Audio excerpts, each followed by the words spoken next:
જેટલા સભ્યોને તો કારણ વગર રોકી રાખીને એ લોકોએ મતદાન સુધી પહોંચાડવા દીધા નહોતા. એટલે આ પ્રકારનું નિમ્ન જે રાજકારણ ભારતીય જનતા પાર્ટી દ્વારા ચાલી રહ્યું છે એના કારણે આજે દરેક કોંગ્રેસમાં માનનારા લોકો અત્યારે વ્યથિત છે અને નિરાશામાં પણ ગરકાવ થઈ રહ્યો હોય એવું લાગી રહ્યું છે. પાર્ટી પ્રત્યે જે એમની નારાજગી હોય કે પાર્ટી પ્રત્યેથી જે એમની ફરિયાદો હોય એનો અમે સત્વરે નિકાલ લાવીશું એ રીતની અમારી વાત થઈ ગઈ છે.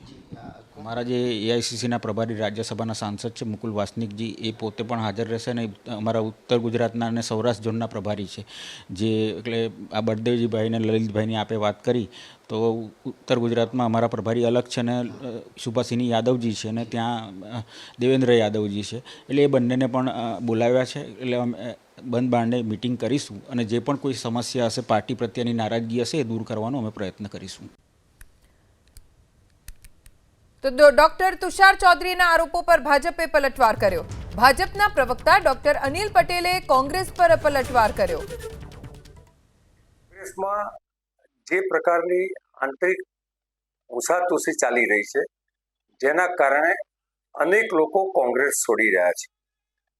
કોંગ્રેસનું પોતાનું વિઘટન એના સ્વયં તેના કૃત્યોના કારણે જ થઈ રહ્યું છે. જે રીતે દેશમાં માફીવીર રાહુલ ગાંધી નકારાત્મક રાજનીતિ કરી રહ્યા છે તેના કારણે કોંગ્રેસના કાર્યકર્તા અને નેતાઓ પણ થાકી ગયા છે અને જ્યાં સુધી કોંગ્રેસ પરિવારવાદની રાજનીતિ નહીં છોડે ત્યાં સુધી આ જ પ્રમાણે કોંગ્રેસના નેતાઓ સતત કોંગ્રેસ છોડતી જશે.